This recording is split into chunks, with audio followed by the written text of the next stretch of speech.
Record. Okay, chapter 9 here.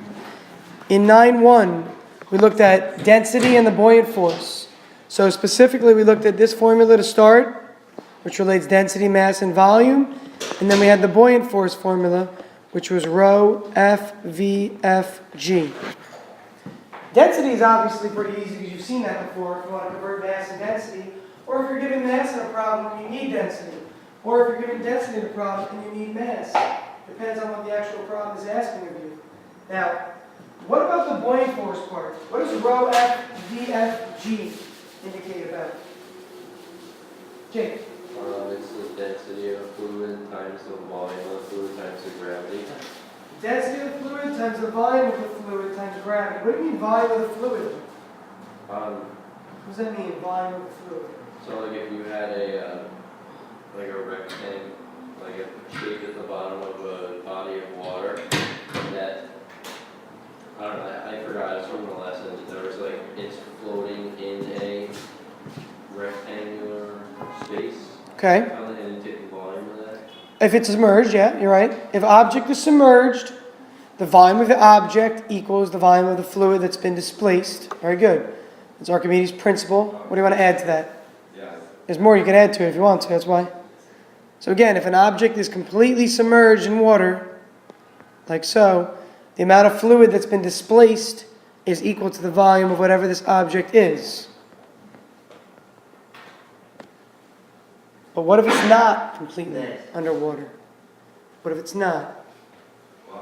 Then what you would do in the formula is the VF is for the amount of water displaced, and then you like find out the ratio. Yeah, either you're given a ratio, it's one option.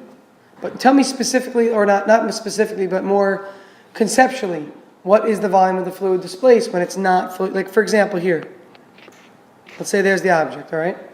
What's the volume of the fluid displaced now? Physically, what is it? Not number, I don't want an actual number, I want to know in the diagram, what is the amount of fluid displaced? Is it half of the volume of the water? Maybe it's half, I don't know. It's hypothetical, right? I'm not giving you numbers, without numbers. I want an answer. What is VF in this case? Well, I know that if an object is floating like that, then oh wait, I don't know how this would relate, but the FG is equal to the buoyant force. It's true, but that doesn't relate to this though yet. Okay? Isn't it like you find the volume of the box and then you subtract the amount like non-submerged? Correct. equals the submerged amount? Yeah. So again, guys, if you want the amount of fluid that's been displaced, we're looking for this part of the object, right? That shaded region there. Well, that shaded region is equal to some part of the whole. So that's why Paul started with a ratio or a proportion of it. The other day we did like 80% of it was submerged.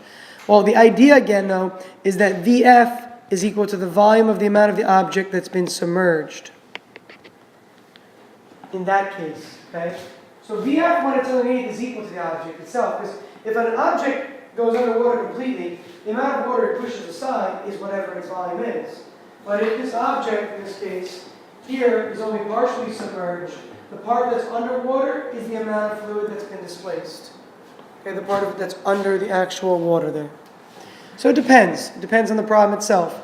Maybe your goal is to figure out how much of the object is floating, like we did that example in class. So you know the whole object's volume maybe, so maybe you have to determine that value right there, VF. If you know the whole object is like 10 cubic meters and 6 cubic meters are submerged, then 4 cubic meters are above the surface. Kira. So VF is the amount of water that's displaced? VF is the amount of the fluid that's been displaced, yes. Okay, and that's very commonly misconstrued.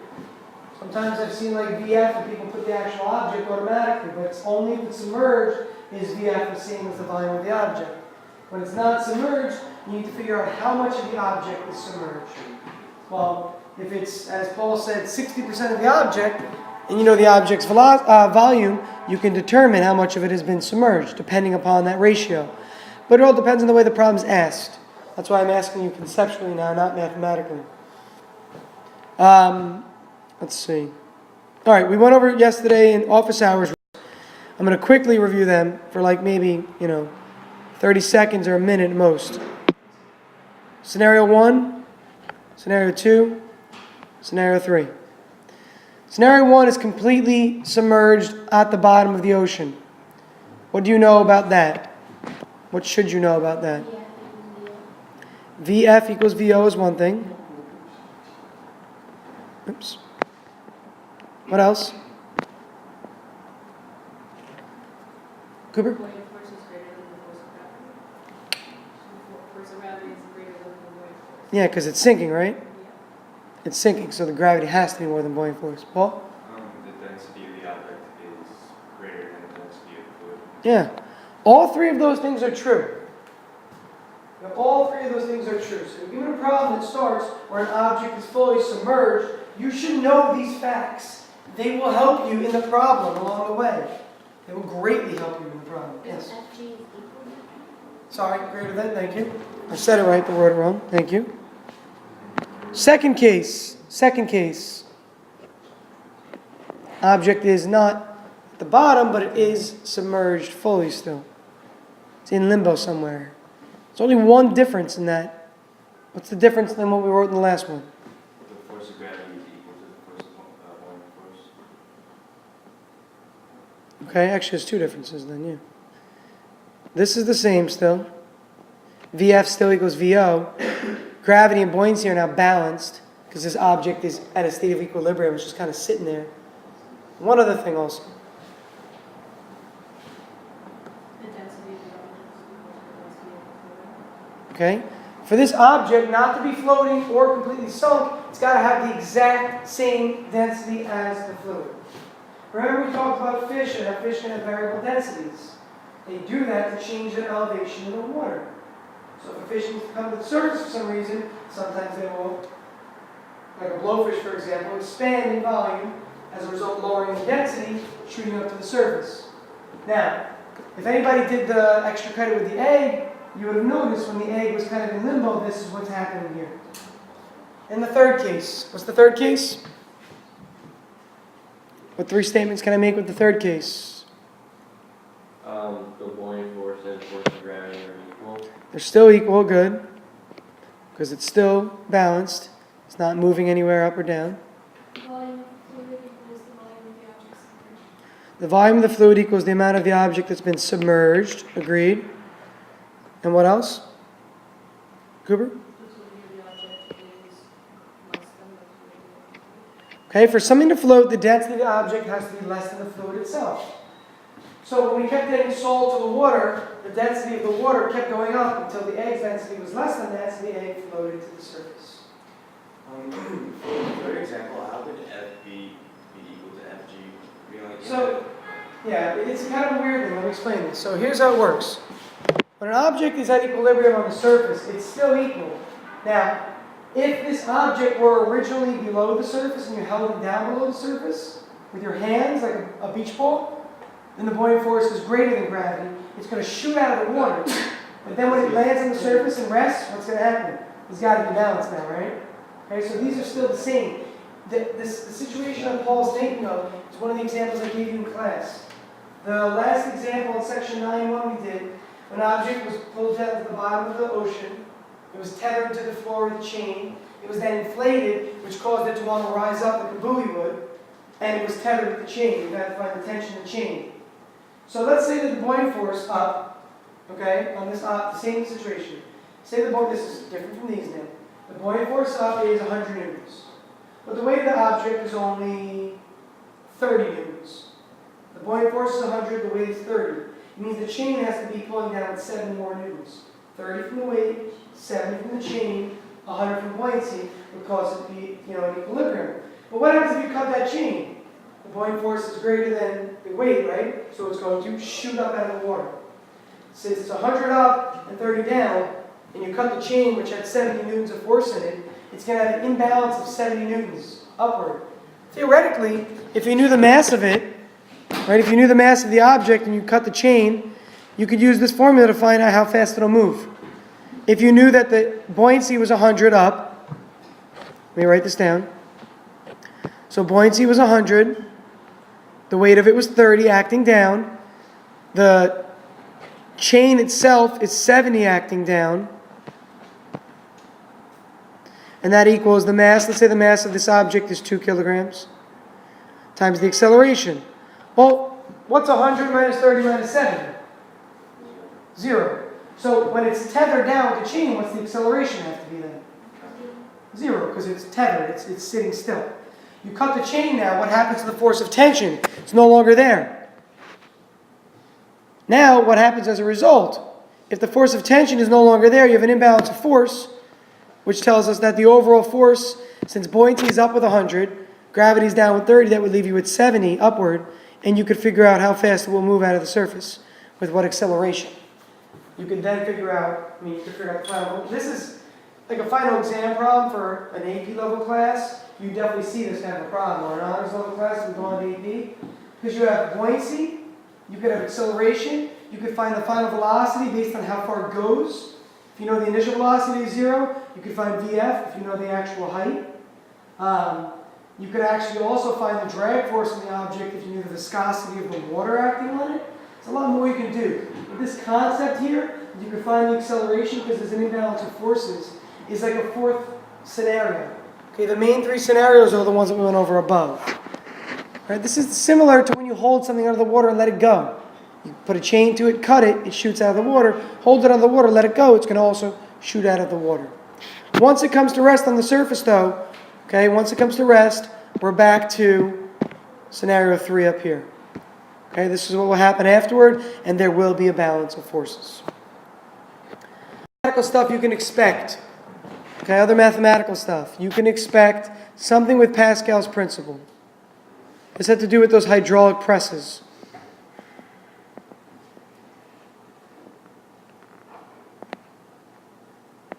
Okay, so you have a wide piston over here and a very narrow piston over here. And usually what you do is you apply a force to the narrow piston and you get a much larger force out of the wider piston.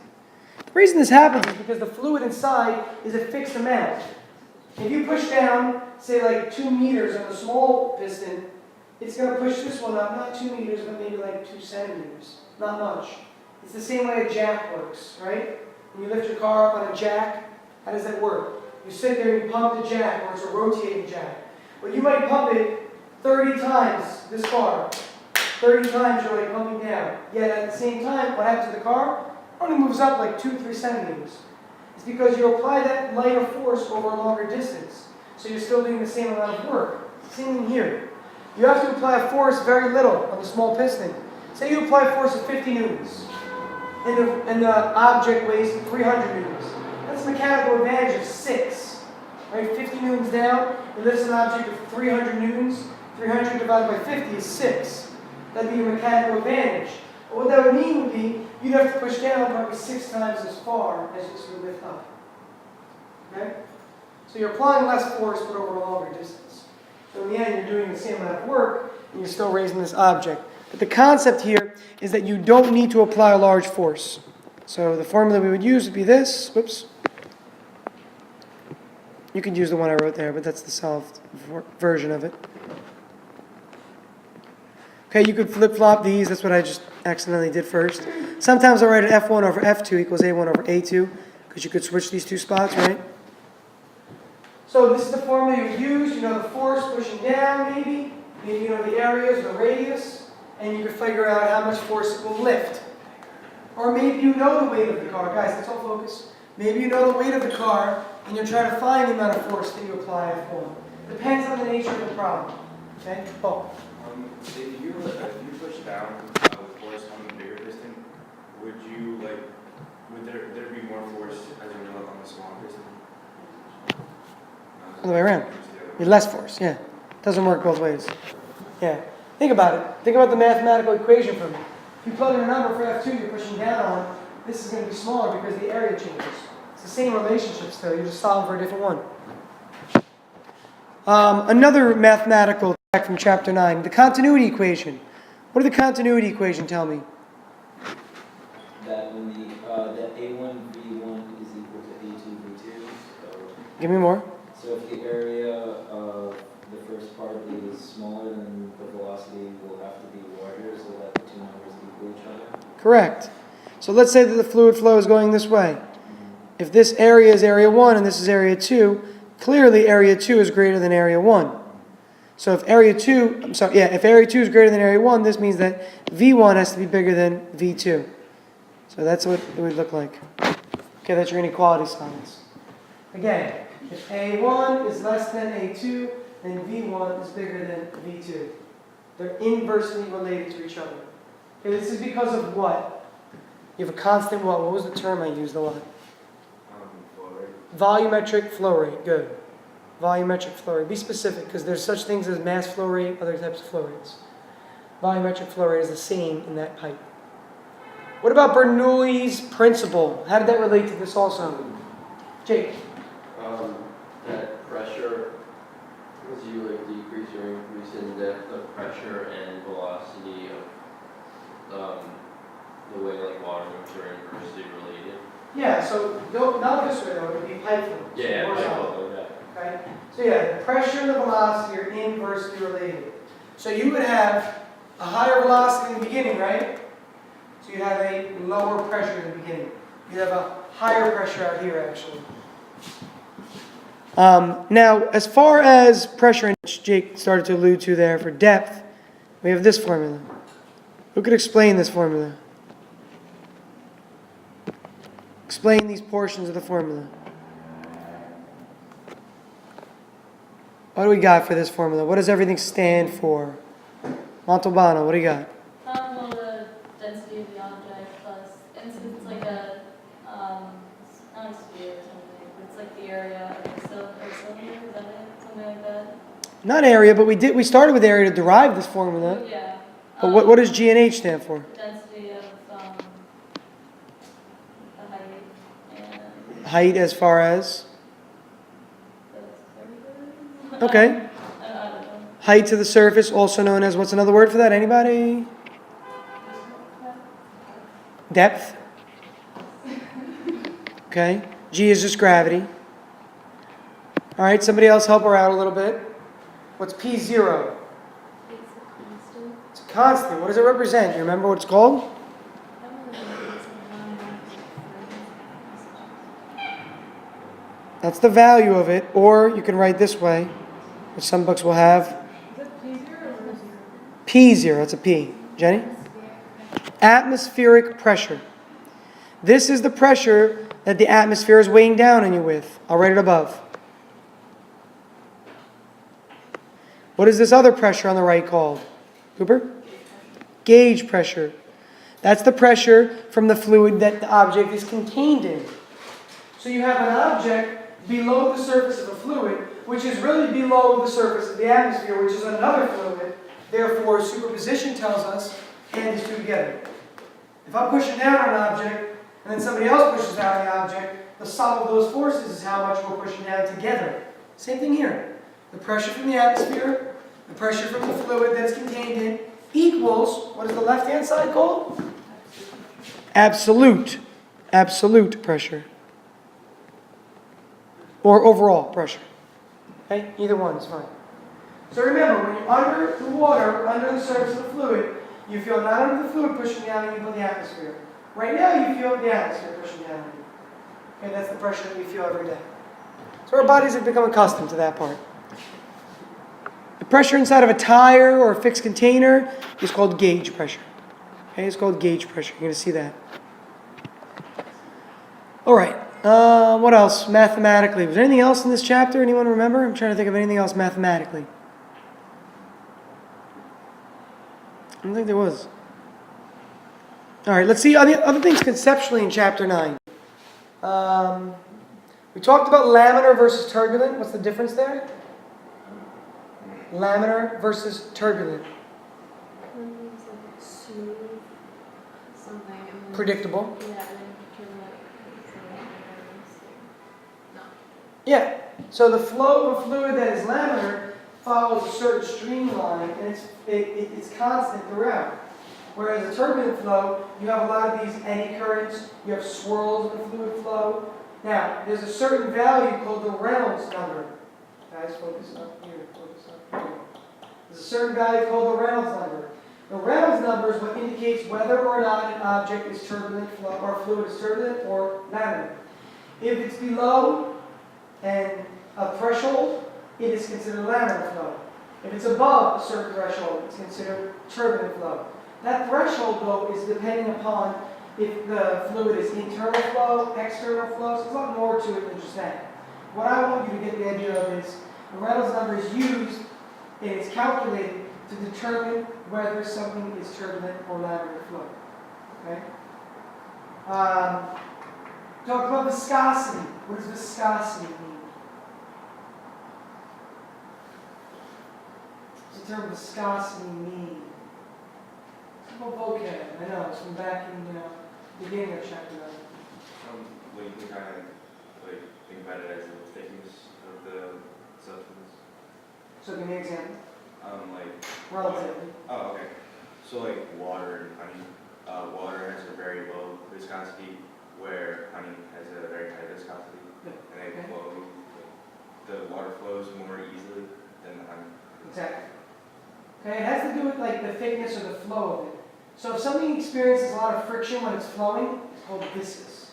Honey is viscous because there's shear forces. Remember, when a fluid is flowing, it's really layer upon layer upon layer of the fluid. Right? When a fluid is flowing over a surface, there's several layers of it actually. You can't really see it, but they are. They're different sheets. There's a lot of friction amongst those layers. It's a viscous material or fluid. There's not a lot of friction there, not a lot of shear force there, and it's not viscous fluid. And what Paul gave you is a relative example. We don't necessarily want to say that water is not very viscous, but it's less viscous than honey would be, or molasses, or something like crude oil. Okay, it's much less viscous than those. I'm trying to think of other conceptual stuff from this chapter. We talked about lift force and drag force with a plane in Bernoulli's principle, and the reason that works is because of Bernoulli's principle. Bernoulli's principle has to do with the pressure and the velocity being inversely related. So the pressure differential, the fact that the velocity on the top and the bottom of the airfoil, the wing, is different, creates a different pressure on the top and bottom. When there's a different pressure, it's called a pressure differential. When there's a pressure differential, it means there must be a force acting there. That force is called lift. If the amount of force pushing up on the wing exceeds the weight of the object and the drag force, it will lift off. If it doesn't, it won't take off. Okay, but that's from Bernoulli's principle that we can see that. All right, let's go to chapter 10 now at this point. Chapter 10. Some of the conceptual stuff from chapter 10. We started with heat and the idea of heat transfer. If I were to tell you that you don't know what's in this cup right now, it could be ice water, it could be hot chocolate, and I touch my hand to it. If, as a result of touching my hand to it, I can tell you that my hand feels cold, what is physically happening? My hand feels cold. What's physically happening? Aren't you absorbing the heat from the cup, or is it the other way around? My hand feels cold. Oh, so it's taking... It's taking heat the from other my way? hand. Yeah. If my hand felt hot, I'd be absorbing the heat from the fluid inside. Right? You put your hands around a warm cup in the winter, it warms up your hands, doesn't it? But right now, this is just cold water, and that's all it is. So my hand feels cold. So what's happening is the heat is flowing from my hand into the water.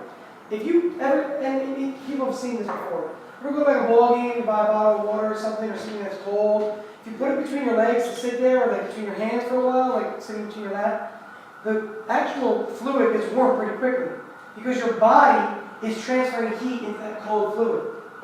So you don't really want to do that. By putting it by itself, it'll stay colder actually, perfectly in the shade, really. But the idea is that when you have contact between two surfaces, conduction occurs. And with conduction, there's heat transfer. Heat will only ever transfer from hot to cold. Hot to cold. So if I walk in a room and I tell you that as I'm walking in, my body is giving off a lot of heat when I walk in, what can you tell me about the room? It's got to be, well, colder than me. Cold in general, but colder. So, obviously, because the human body temperature is pretty warm, but if, say, for some reason your hand was cold, would it now make sense then to hold the cup by it? Say you're drinking coffee, would that cool down the coffee that you're drinking? It definitely would. It would warm your hand, but it would also cool down coffee. Absolutely. Now the coffee, thankfully, most cups are insulated, so you don't feel as hot in your hand, and the cold, when the heat doesn't go, the heat doesn't escape as much when it's insulated, right? That'd be the same with like ice water, if it's insulated like that. Yeah, same thing. You get like a smoothie, usually using like a thick foam, styrofoam cup. Styrofoam is a great insulator. Why? What's in styrofoam? What is it? Air. Air is a gas. Gas is an insulator. Metal is a conductor of thermal flow. Okay? Windows, we talked about this, are double pane for that reason. There's a gas layer between the layers of glass that prevents the heat from escaping or entering the room. So double pane windows help insulate your house in the winter and in the summer both. Let's see, that's heat flow. It has conduction. Remember, conduction involves contact between two materials. If I'm like this, there's no conduction occurring right now at all. The minute I touch this cup and lift it up, there's conduction occurring. There's heat transfer from my hand into the actual water right now. Yeah, very little, not much. You can't tell much. If I held it for long enough, it would warm up the water. My mom used to tell me something when I was a kid, and I never believed her. I was like, you're lying, Mom. There's no way that's true. And it's true, though. Think about it. Ever have hot chocolate or a tea when it's really hot? Has your parent or parents ever told you to put a spoon in it before? It cools it off much quicker. Use the concept. Why would that be true? Metal absorbs heat. It takes the heat out of the fluid, and there's a lot of surface area, isn't it? And then if there's air flowing on the surface area, you have convection. So you put a spoon into like hot chocolate, it cools it down much quicker than just leaving it there. And I never believed it, but it totally makes sense. And it works, it really is true. When something has metal inside of it, we will see the metal itself, we'll feel the metal heat up, and if there's air around you, which there always is, there'll be convection. If the air around you is cooler than the spoon is hotter, there has to be convection, and some of that heat escapes from the spoon. It's also conduction as well. Believe it or not, there is conduction between metal and air. Very little. It's mainly convection. What is convection? What is convection? The heat transfer between two fluids. Heat transfer because of a fluid. Because of a fluid. It could be a solid or fluid. So a fan. A fan is the easiest example. If you had a pile, let's say there was water on this desk. Yeah, it would evaporate over time. But if I actually applied it, put a fan on it, it would evaporate much quicker. Okay? A fan itself, or any fluid flow, can either cool or heat up the surface, depending on what you want to do. If you want to heat up a surface, a radiator uses convection. There's water that flows through the radiator, and these parts of the radiator, remember I called them fins the other day? It's called fins. The fins have a surface area. The more surface area, the more heat you can give off. But it's because of convection, airflow. Now, look in the room, guys. Where are the air conditioners located? What do you notice? And where are the radiators? Think about it. Make sense of it. Hot air comes off the radiator in the winter. Hot air wants to rise. What happens to the cold air at the top of the room? Falls. So you get this convective flow. The air in the room starts to warm up in general. Air conditioning, what happens there? What happens with an air conditioner? The opposite, it goes down and the rises. Yeah. So hot air, cold air gets pushed in. The cold air starts to fall. The hot air gets moved up naturally via convective flows and gets pulled out of the room, out the vent. Okay? So the reasoning for them is not arbitrary. There's actually some reasoning behind it. Temperature scales. You need to know how to convert it. Very, very simple, right? If I tell you there's a temperature change of 75 degrees Fahrenheit, how much would that correlate to in Celsius? Put 75 degrees Fahrenheit into Celsius, see the temperature, plug in 0 for each, look at the differential. Okay? Or pick two numbers in Fahrenheit. Give me two numbers in Fahrenheit that differ by 75. 75 and 150. Plug those both into Celsius now, right? Convert them both to Celsius, see what the difference is there. Or maybe just convert something in a problem, and then maybe utilize that for one of our phase diagrams. Maybe I'll give you one of the temperatures in Fahrenheit. And you need to convert it to Celsius, because those tables we looked at yesterday, what were they all in? What were the tables in yesterday? Celsius. So if I give you the temperature, say aluminum in Fahrenheit, and it heats up, eventually it starts to melt, it becomes a liquid, right? You might want to convert that to Celsius first. Listen real quick before you go. Please make sure you also look at an example that we ended class with yesterday. There are several in your textbook. If you're interested in looking at examples for this chapter, like for example, Jake emailed me last night, I sent a list of questions. There's no promising. Okay, so if you want to look at that, just send me an email, I'll send it back to you. If you are interested, okay? All right. Have a good day, guys. I'll see you in church in a little while.